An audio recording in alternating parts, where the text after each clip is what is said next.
महत्त्वाची बातमी आहे। टीका करण्यापेक्षा संस्था मजबूत करणं गरजेचं असल्याचं आमदार चित्रा वाघ यांनी म्हटलंय। साड्यांपेक्षा काम बघा, चित्रा वाघ यांनी विरोधकांना हा सल्ला दिला। ज्यांना वाटलं त्या महिला बैठकीला आल्या आणि महिला आयोगाच्या बैठकीवर चित्रा वाघ यांनी ही प्रतिक्रिया दिली आहे।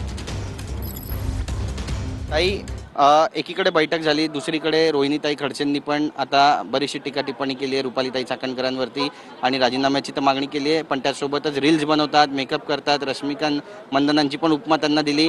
मेकअप पॉलिटिक्सपर्यंत हे सगळा विषय पोहोचला असं म्हणा। हे अत्यंत दुर्दैवी आहे। खरं तर महिला आयोगाचं कामकाज त्याच्यामध्ये असणाऱ्या काही त्रुटी असतील तर त्या पुढे येऊन आपल्याला दाखवायला पाहिजे। आलं का लक्षात? आणि त्यामध्ये कोण काय मेकअप करतंय आणि कोण काय साडी नेसतंय याच्यावरती जर बोललं जात असेल तर मला वाटतं हे कुठेतरी एका व्यक्तीला केंद्रित करून बोललं जात आहे असं मला स्वतःला वाटतंय। कुणी काय घालायचं, मग आता त्या साड्या नेसतात, तुम्ही नेसा त्यांच्यासारख्या साड्या।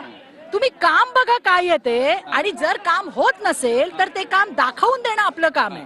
आणि त्यासाठीच आजची बैठक होती आणि माझ्या माहितीप्रमाणे त्यांना बोलवलं होतं बैठकीला, पण त्या आल्या नाहीत। जर आपल्याला खरोखर चांगलं काम अपेक्षित असेल तर त्यासाठी सूचनाही देणं गरजेचं आहे। आमदारांना पण नाही बोलवलं, त्यांनी देखील नाराजी व्यक्त मला हे उपसभापती कार्यालयाकडनं सगळ्यांना निमंत्रणं देण्यात आली होती अशी मला माहिती मिळाली। ज्यांना वाटलं की नाही याच्यामध्ये बदल व्हायला पाहिजे, ज्याच्यात काही सूचना असतील ते सगळ्या जणी आलेल्या आहेत। एक प्रश्न असा अभिव्यक्ती स्वातंत्र्याचे तेच इथं लागू होतात। कुणी काय घालावं, कुणी काय नाही घालावं हा ज्याचा त्याचा प्रश्न, असंच मला या सगळ्यांनी सांगितलेलं। चित्राताई, तुम्ही प्रसिद्धीसाठी बोलतात म्हणल्या, बरोबर?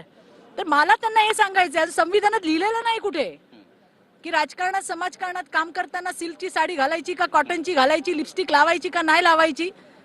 म्हणजे इतक्या पातळीला यांनी नेऊन ठेवलंय की आम्हाला हे बोलावं लागतंय, हे मी तुम्हाला सांगते।